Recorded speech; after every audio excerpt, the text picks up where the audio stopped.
I want you to sit with that number before I say anything else.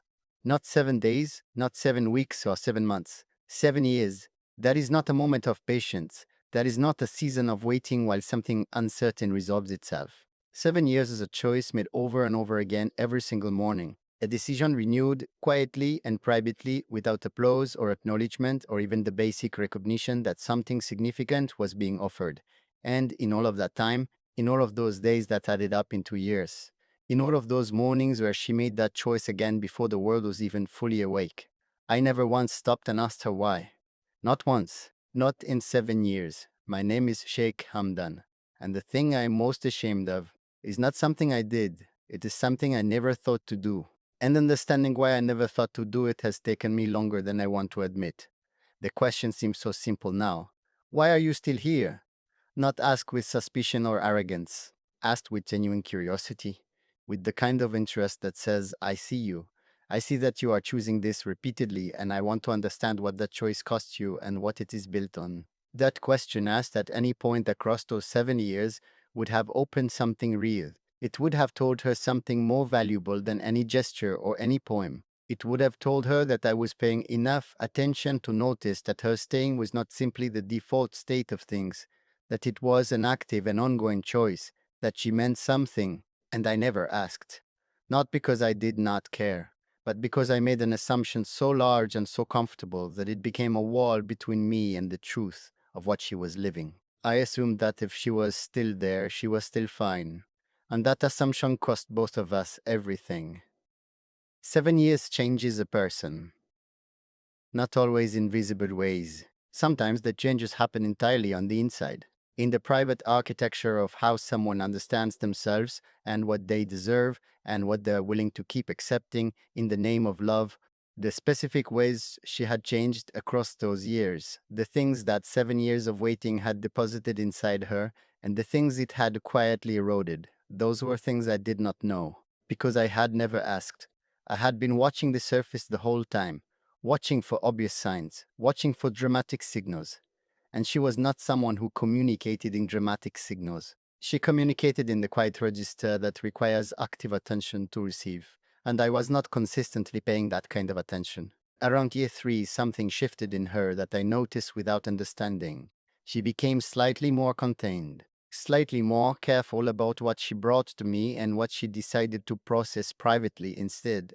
I read this as maturity, as the natural settling that happens in any relationship when initial intensity gives way to something more sustainable. I told myself her containing herself was a sign of comfort, that she felt secure enough to carry some things alone. I was wrong. What I read as security was actually the beginning of her learning not to need me for the things I had been consistently unavailable for. She was not becoming more secure. She was becoming more self-sufficient out of necessity, quietly building the internal architecture of someone who has learned that certain needs will not be met and has therefore stopped expecting them to be. In year 6, she said something I have not been able to forget. We were in the middle of an ordinary conversation, and she said almost to herself that she had gotten very good at being patient. She said it without bitterness, without accusation, as a simple statement of fact, and I responded with something validating, something that acknowledged patience as a virtue, something that entirely missed what she was actually telling me, because she was not making an observation about her character. She was telling me something about her experience, that patience had become necessary, that it had become a skill developed not by choice, but by requirement. I heard virtue when I should have heard cost. The conversation moved on. She never said it again, and I never asked what she meant. 7 years ended not with a dramatic confrontation, not with an ultimatum or an explosion. It ended the way things end when someone has been patient for too long, quietly, with a kind of peace that is more final than any argument. She was not angry when she left. She was settled, resolved in a way that told me the decision had not been made recently. It had been made slowly across a long stretch of time in the private interior I had never asked to understand. She did not leave because she had stopped loving me. She left because she had finally finished waiting, not for me to be perfect, just for me to ask, to be curious enough about her inner experience to stop and genuinely want to understand what it had been like for her, and I never did. In 7 years, I never once asked. And in the end, that asking was the thing the entire 7 years had been waiting for. If there is one thing worth taking from this, it is simple. The people who stay are not asking for grand gestures or perfect decisions.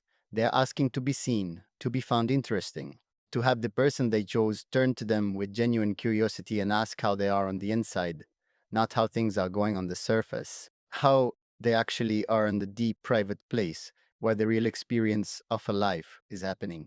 Ask that question. Ask it today. Ask it in year 3 and year 5 and year 7.